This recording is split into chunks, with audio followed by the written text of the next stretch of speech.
칠순지음 떠나는 세계여행 헬스 HMTV의 미스터송입니다. 생각나는 대로 발길 닿는 대로 떠나보는 여행길. 이번에는 조지아주 레사카 배틀필드에서 남군 퇴광로를 따라서 뉴호프 처치와 피케치밀 전투장소로 가봅니다. 남군의 상징적 도시인 아틀란타를 방어하기 위해서 남군의 존스턴 장군은 북군을 저지하면서 후퇴를 하고 북군의 셔먼 사령관은 3개 군단을 여러 갈래로 나누어서 남군을 추격하며 격파해 나갑니다. 도로 이정표는 아틀란타가 약 67마일, 약 107km 남았음을 알리고 있습니다. 캐스빌을 지나고 있습니다. 조금 있으면 이제 알라투나로 나가게 되네요. 남군의 존스턴 사령관은 캐스빌과 서쪽에 있는 킹스턴 등에서 북군을 저지하기 위해서 방어선을 구축했으나 접전 하루 만에 부하 장군들의 후퇴 주장으로 마지못해 후퇴를 하게 됩니다. 남쪽으로 갈수록 방어하기 좋은 산들은 없어지고 평원만 남게 되니 존스턴으로서는 답답한 상황이었을 것입니다. 북군은 병력과 물자가 풍부한 데 비해서 남군은 병력과 물자가 계속 소진되어가는 상황이었으니까요. 후드 장군 등이 후퇴를 주장하였는데 아이러니하게도 그 후드는 존스턴의 전략적 후퇴를 못마땅하게 여기던 남부 데이비스 대통령에게 편지를 써서 존스턴을 비난하고 결국 케너스 전투 후에 후임 남군 사령관으로 임명됩니다. 그리고 아틀란타를 북군에게 내주는 패장이 되지요. 캐스빌과 킹스턴 등을 뚫고 남하는 여러 갈래의 청색 북군 라인과 힘겹게 저지하면서 퇴각하는 붉은 라인의 남군은 뉴호프 처치를 중심으로 한 우측의 피케치밀, 좌측의 달라스를 중심으로 방어선을 치게 됩니다. 1864년 5월 25일 아침에 야트막한 언덕 위에 있는 뉴호프 처치에 도착한 남군의 후드 사령관은 방어용 참호 진지를 파고 좌우측 숲에 병력을 배치하고 북군을 기다립니다. 후커의 북군이 남군과 대치하고 있는 상태에서 셔먼 사령관은 남군의 배치 상황을 상세히 파악하지 못한 채 오후 5시에 후커의 3개 사단에 진격을 명령합니다. 북군 16,000명이 울창한 숲과 덤불을 뚫고 약 1.6km를 진격하다가 남군 스튜어트 사단 4,000명에 막혀서 고전합니다. 뉴호프 처치 전투는 3시간 동안 계속되었고 천둥과 번개, 비까지 내리는 덤불 속에서 북군의 후커는 1665명의 사상자를 내주고 사정거리 밖으로 후퇴하게 됩니다. 남군은 이 전투지역을 지옥의 구멍이라고 부르게 됩니다.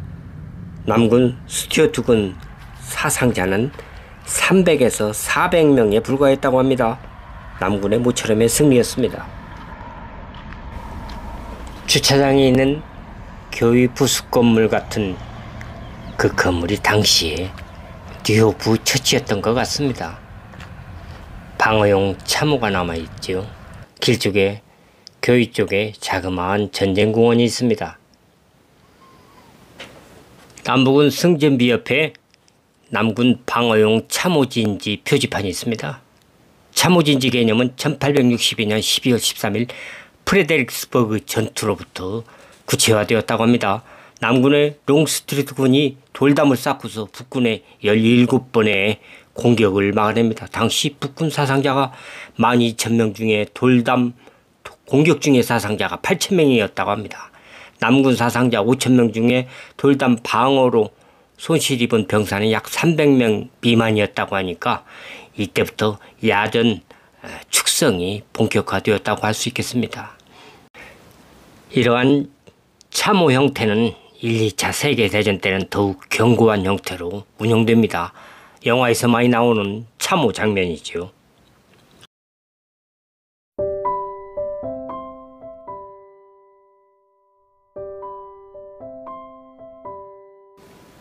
교위에서 내려다 보이는 길 건너에는 남군과 북군의 묘지가 있습니다. 오래된 나무 쪽에 남군의 깃발이 벌럭이고 우측 길 쪽에는 북군의 깃발이 세워져 있습니다. 각기 소속을 달리한 전쟁 묘지인 것 같습니다. 길 옆 삼각진 곳의 커다란 묘비석 지역은 1977년 4월 4일 엔진 고장으로 이 인근 도로에 비상 착륙하다가 사망한 탑승자 등 72명의 묘지인 것 같습니다. 그 와중에도 승객과 승무원 22명이 살아남았다고 합니다. 석양을 등진 교회가 당시에 천둥과 폭우와 총탕과 부상자의 비명과 시신의 악취와 배고픔과 추위에 떨던 해롤의 전투를 증언하고 있습니다. 뉴 호프 처치 전투에서 덜미를 잡혔지만 다른 북군들은 또 피케치밀로 향합니다. 저도 피케치밀로 가봅니다. 1864년 5월 27일 북군 약 14,000명과 남군 약 10,000명이 격돌합니다. 패트릭 클레번 사단장을 주축으로 한 남군이 단일 전투에서 승리합니다. 사상자는 북군이 약 1,600명, 남군이 약 500명으로 알려져 있습니다. 몇 가지 전쟁 문헌과 관련 댓글 등에서 느낀 점은 뉴 부처치와 피케치밀 전투 그 자체는 남군의 승리였지만 피케치밀 전투가 북군의 아틀란타 진격을 약 일주일 지체시킨 그런 소극적 승리로서 결국은 북군 시어머니의 뚝심 공격이 먹혔다는 점에서 승패에 대한 후대 평가는 엇갈리는 듯합니다. 관련 전투에서 패했던 북군의 남부지역 통치 기간 중에 이 인근 지역은 예산이나 기타 여러가지 면에서 불이익을 받았던 듯합니다. 당시의 갈등이 아직도 내재되어 있는 듯합니다. 피케치밀 배틀필드는 제법 많은 사람들이 찾는 곳입니다. 기념관이 운영되고 매년 모의전쟁으로 당시 전쟁을 재현하는 행사도 있습니다. 꾸미지 않은 자연 속의 도로와 숲과 관리사무실과 당시 전쟁 지역이 어쩌면 트레킹이나 트레일 코스로서도 사랑받는 지역인 것 같습니다. 그런데 너무 자연스럽다 보니까 몇 가지 색깔로 표시된 색깔 이정표가 안내판 역할을 하는 다소 생경한 모습과도 부딪히게 됩니다. 댓글에서 누군가가 불편함을 호소하고 있더군요. 저도 결국은 숲속에서 길을 잃고 헤매다가 겨우겨우 관리사무실로 되돌아왔으니까요. 한국에서는 내비게이션 없이도 운전하던 제가 방향 감각을 잃고 몇 번의 뺑뺑이를 돌다가 당시에 치고 빠지던 남군들에게 두들겨 맞던 북군들의 그 당혹스러운 상황을 겪게 되었으니까요.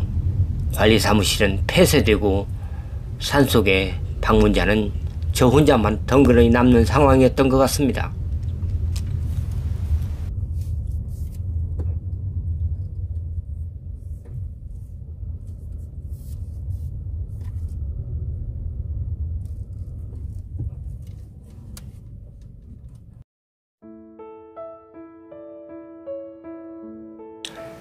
솔밭 사이로 야트막한 산막 같은 관리 사무실과 꾸미지 않은 주차장이 나타납니다.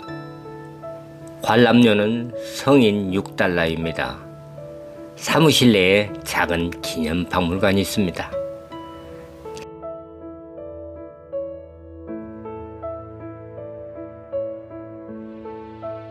사무실 뒷문을 열고 나서면 데크길이 있고 이곳이 좋은 전망 장소라고 하니까 어쩐지 좀 너무 평범한 것 같습니다.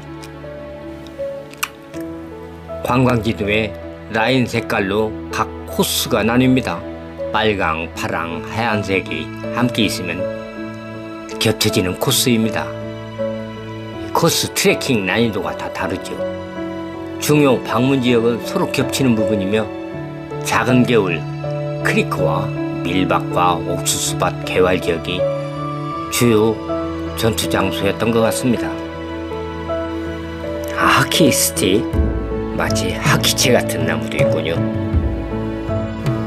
상길은 비교적 평범합니다. 아주 작지만 예쁜 꽃도 있습니다.